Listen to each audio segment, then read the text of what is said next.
आज हम कॉपीराइटिंग विषय में मैसेज सोर्स क्या होता है इसकी जानकारी हासिल करेंगे।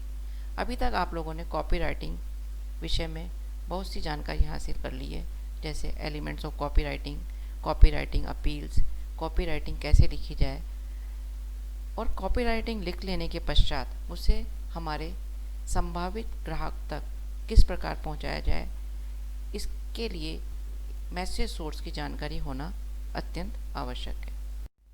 मैसेज सोर्स सोर्स किसी भी जानकारी अथवा मैसेज को देने के लिए एक सेंडर का काम करता है। सोर्स उन सूचनाओं और विचारों को डिलीवर करता है जिसे आप लोगों तक पहुंचाना चाहते हैं। इसलिए आपको यह स्पष्ट रूप से पता होना चाहिए कि आप किस जानकारी अथवा संदेश को पहुंचाना चाहते हैं और क्यों पहुंचाना चाहते हैं। जैसे आपको अपने प्रोडक्ट को बेचने के लिए जानकारी देनी है या किसी सेवा का प्रचार करने के लिए जानकारी देनी है। इसलिए ज़्यादातर विज्ञापनदाता अपने मैसेज को डिलीवर करने के लिए नोन या अननोन लोगों का उपयोग करते हैं, क्योंकि आकर्षक और लोकप्रिय जो सोर्स होता है वह संभावित रूप से अधिक ध्यान आकर्षित करता है और उपभोक्ता को बुला सकता है या उसे यह बता सकता है कि वह प्रोडक्ट आपके लिए कितना उपयोगी है। इसलिए मुख्य रूप से विज्ञापनदाता अक्सर सेलिब्रिटीज को प्रवक्ता के रूप में उपयोग करते हैं। किसी भी प्रोडक्ट अथवा सर्विस का विज्ञापन करने के लिए कौन सा सोर्स ज़्यादा फायदे का साबित होगा, इसलिए मैसेज सोर्स का उपयुक्त सिलेक्शन करना आवश्यक है। किसी भी उत्पाद अथवा सेवा के प्रमोशन के लिए कई विकल्प हो सकते हैं और उन विकल्पों में से कौन सा विकल्प आपके विज्ञापन के लिए सबसे ज़्यादा मुनाफे का साबित होगा, इसकी जानकारी होना आवश्यक है, क्योंकि एक विश्वसनीय सोर्स अधिक प्रेरक होता है। अन्यथा एक गलत सोर्स किसी भी ब्रांड की छवि को खराब कर सकता है। कुछ संभावित मैसेज सोर्स निम्नलिखित हो सकते हैं, जिन्हें आप अपने प्रोडक्ट के अनुरूप किसी भी प्रोडक्ट की जानकारी अथवा सेवा के लिए प्रयोग में ले सकते हैं। जैसे एक फर्म का सीईओ, एक celebrity, an expert, a spokes person, a real customer हो सकता है, वो एक किसी फर्म का एम्प्लॉय हो सकता है, या कोई एक करेक्टर हो सकता है, या फिर सिर्फ एक प्रोडक्ट हो सकता है, या उसका सिर्फ लोगो हो सकता है। किसी फर्म का सीईओ भी अपने प्रोडक्ट या अपने किसी फर्म का सीईओ भी एक सोर्स हो सकता है। जैसे यहाँ कुछ एग्जांपल्स आपको दिखाए गए हैं। इसमें आपने एमडीएच मसाले का विज्ञापन देखा होगा, जिसमें उनके जो दादाजी हैं वो स्वयं अपने प्रोडक्ट का विज्ञापन करते हुए नज़र आते हैं। वो सब्जी मसाला है एक तरह का, जिसमें वह खुद ही अपने प्रोडक्ट के प्रमोशन के लिए काम करते हैं। दूसरा विज्ञापन यहाँ दिया हुआ है HRX कंपनी, जो एक स्पोर्ट्स कंपनी है, जो ऋतिक रोशन की कंपनी है। वो खुद सीईओ हैं उस कंपनी के, परंतु अपनी कंपनी के प्रमोशन के लिए खुद काम करते हैं और खुद एक सोर्स हैं। स्पोक्स पर्सन वह स्वयं है। तीसरा, आपने पतंजलि का विज्ञापन देखे होंगे, जिसमें बाबा रामदेव स्वयं सीईओ होते हुए भी अपनी कंपनी का विज्ञापन वह स्वयं करते हैं और खुद ही अपने प्रोडक्ट के बारे में जानकारी लोगों तक पहुंचाते हैं। अपने जो भी उसके उपभोक्ता हैं वह जानकारी स्वयं देते हैं। तो इस तरह जो भी है फर्म के सीईओ हैं वो खुद एक सोर्स का काम कर रहे हैं। एक एग्जांपल यहाँ पे बायजूस के रविंद्रन, जो भी को फाउंडर और सीईओ हैं बायजूस के, वह भी अपनी जो फर्म का जो एडवर्टाइजमेंट है या जो सोर्स है उसके लिए वो काम कर रहे हैं। तो और एक और आपने नया विज्ञापन देखा होगा रिलायंस फाउंडेशन का, जिसमें नीता अंबानी स्वयं अपने उसकी सर्विस का जो भी है, वो एक एनजीओ है, उस सर्विस का स्वयं प्रमोशन करते हुए नज़र आती हैं। इस तरह से आप जान सकते हैं कि अगर हमें कोई प्रोडक्ट है जिसमें हम हमारे जो कंपनी का सीईओ है वह स्वयं भी एक सोर्स के रूप में उस कंपनी के प्रमोशन के लिए काम कर सकता है। एक सेलिब्रिटी भी मैसेज सोर्स हो सकता है, जिसमें एक एक्टर हो सकता है, कोई मॉडल हो सकता है, कोई खिलाड़ी हो सकता है। इस तरह के जो सेलिब्रिटीज़ होते हैं वो मैसेज सोर्स का काम करते हैं, क्योंकि ये सेलिब्रिटीज़ जो होते हैं वो जनता के अंदर या जो उपभोक्ता है उसके अंदर बहुत ज़्यादा लोकप्रिय होते हैं, इसलिए उनकी कही हुई बात को उपभोक्ता ज़्यादा सुनता है और उनकी बात को मानता है।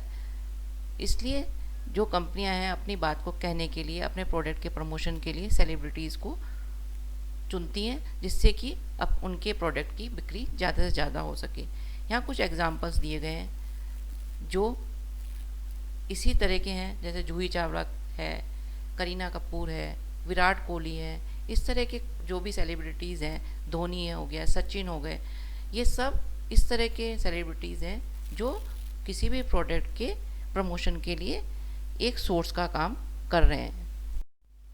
एक एक्सपर्ट, वो भी मैसेज सोर्स हो सकता है।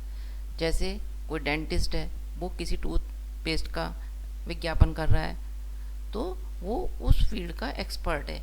या कोई अकाउंटेंट है, वो अपनी बात को कह रहा है कि इस तरह का इन्वेस्टमेंट करिए तो आपको ज़्यादा फ़ायदा होगा। कोई साइंटिस्ट है जो ये बता रहा है कि ये, जैसे कोविड के बारे में अगर कोई साइंटिस्ट हमको कहता है कि ये इतना है ना लोगों तक पहुंच चुका है, कोविड के ये वाली वैक्सीन आने वाली है, तो ये एक तरह के एक्सपर्ट हुए। या कोई डॉक्टर आके कह रहा है, या किसी भी चीज़ का, जैसे वॉशिंग मशीन का कोई ऐड आ रहा है जिसमें एक इंजीनियर आके आपसे बात करता है, तो वो एक एक्सपर्ट के रूप में काम कर रहा है। मतलब एक एक्सपर्ट होते हुए भी वो एक मैसेज सोर्स का काम कर रहा है, क्योंकि हम उसकी बात को मानेंगे, या जो उपभोक्ता है वो उसकी बात को मानेगा कि ये जना कह रहा है तो वो बात बिल्कुल सही होगी।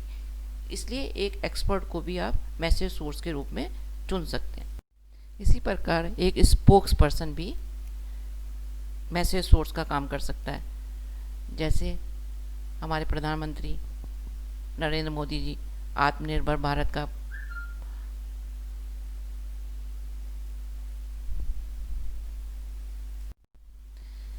एक स्पोक्स पर्सन भी एक मैसेज सोर्स का काम कर सकता है। ऐसा व्यक्ति जो कंपनी का फेस हो जाता है और हमेशा रेगुलरली वो फर्म के प्रमोशन के लिए काम करता है, किसी भी मैसेज के लिए के प्रमोशन के लिए काम करता है, या किसी भी सेवा के प्रमोशन के लिए काम करता है। जैसे आत्मनिर्भर भारत के लिए नरेंद्र मोदी जी काम करते हैं, या प्रधानमंत्री जन आरोग्य योजना जो चल रही है उसमें जो स्पोक्स पर्सन है वो नरेंद्र मोदी जी स्वयं हैं। अमिताभ बच्चन पल्स पोलियो के स्पोक्स पर्सन थे। तो जो भी है स्पोक्स पर्सन, वो जो अपनी बात कह रहा है या उस फर्म के प्रमोशन के लिए लगातार का बात कर रहा है, वो एक स्पोक्स पर्सन हुआ। जो ऐसा पर्सन जो एक कंपनी का एक फेस बन जाता है, एक चेहरा बन जाता है उस कंपनी के लिए। हम उस चेहरे को देखते ही समझ जाते हैं कि इस कंपनी के बारे में बात हो रही है, तो उसे भी हम एक मैसेज सोर्स के रूप में ले सकते हैं। एक रियल कस्टमर भी एक मैसेज सोर्स का काम कर सकता है, जो यह बताए कि उसने स्वयं ने वो प्रोडक्ट यूज़ किया है और वह प्रोडक्ट उसको कैसा महसूस हुआ। जैसे हम उनके किसी भी रियल कस्टमर के व्यूज़ देखते हैं, हम जब ऑनलाइन ऐड देखते हैं तो रियल कस्टमर्स के व्यूज़ उसमें लिखे हुए होते हैं, तो वो मतलब एक तरह से सोर्स का ही काम कर रहे हैं हमारे लिए, कि हम उनकी बात को समझते हैं। जैसे हम किसी, ये घर का कोई ऐड है, उसमें एक फैमिली पूरी एंजॉय करती हुई दिखाई दे रही है किसी, तो मतलब वो रियल कस्टमर है। एक बायजूस का ऐड है जिसमें उस लड़की ने उसका कैरियर कैसे बना इसके थ्रू।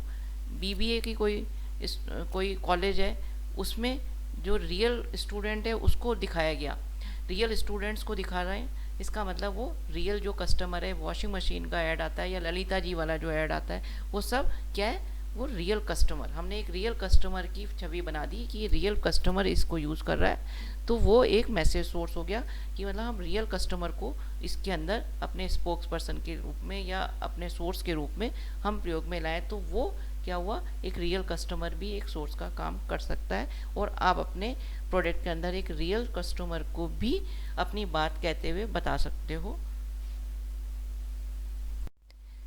किसी फर्म का एम्प्लॉय भी मैसेज सोर्स का काम कर सकता है, जो उस कंपनी में काम कर रहा है। किसी भी फर्म में या किसी कंपनी में वो काम कर रहा है, तो वो भी एक मैसेज सोर्स का काम कर सकता है। जैसे हम जितने भी जो कोचिंग क्लासेस हैं या कॉलेज हैं, इनके ऐड देखते हैं, उसमें एम्प्लॉयज़ को दिखाया जाता है कि ये एक्सपर्ट है, ये साइंस पढ़ाते हैं, मैथ्स के एक्सपर्ट हैं, ये मैथ्स पढ़ाते हैं, जो या ये साइंस एक्सपर्ट हैं, तो या ये साइंटिस्ट है जो ये पढ़ा रहा है। जो अगर कोई हम कंपनी है, अपने जो एम्प्लॉई है, जो उसका वहाँ का डायरेक्टर है, वो खुद ऐड कर रहा है कि हम इसको हायर कर रहे हैं, ये चीज़ें हम लोग लेते हैं। जो भी सर्विस है, जो कोई ट्रीटमेंट है, अगर कोई कंपनी, कोई हॉस्पिटल है, कोई ट्रीटमेंट कर रहा है और वो अपने यहाँ जो एम्प्लॉई हैं, उसके जो डॉक्टर्स हैं, उनसे अपनी चीज़ का प्रमोशन करा रहा है, तो वो मतलब एक फर्म का जो एम्प्लॉई है वो स्वयं अपनी कंपनी के बारे में एडवर्टाइजमेंट करता है, तो वो भी एक तरह का मैसेज सोर्स हुआ। जैसे सपोज अपने कॉलेज का ही ऐड करना है, तो अगर हम प्रिंसिपल के थ्रू कराएं, हमारी प्रिंसिपल मैम के थ्रू ये ऐड कराएं, तो वो क्या हुआ, हमारे कॉलेज के एम्प्लॉय होते हुए भी अपने कॉलेज का एडवर्टाइजमेंट कर रहे हैं, तो वो भी एक मैसेज सोर्स हुआ। तो एक हम एम्प्लॉय को भी एक मैसेज सोर्स के रूप में ले सकते हैं। एक करेक्टर भी मैसेज सोर्स के रूप में प्रयोग में लिया जा सकता है। कई कंपनियां अपनी कंपनी के प्रमोशन के लिए एक करेक्टर डिसाइड कर लेती हैं। जैसे मैकडी के प्रमोशन के लिए उन्होंने रोनाल्ड को ले रखा है, जिसका फेस हम देखते ही समझ जाते हैं मैकडी का एडवर्टाइजमेंट है। जैसे एशियन पेंट का एडवर्टाइजमेंट गट्टू, जो उनका जो है एक करेक्टर है, जो उसका सोर्स का काम करता है। अमूल गर्ड, जिसको अमूल गर्ड को देखते ही हमें पता चल जाता है कि अमूल का एडवर्टाइजमेंट हो रहा है, और वो जो है वही एक मैसेज सोर्स है। मतलब एक करेक्टर भी मैसेज सोर्स का काम कर सकता है। आप कोई कंपनी के लिए कोई करेक्टर डिसाइड कर लें जो बहुत फेमस हो जाए, तो वो भी एक तरह से मैसेज सोर्स ही होगा।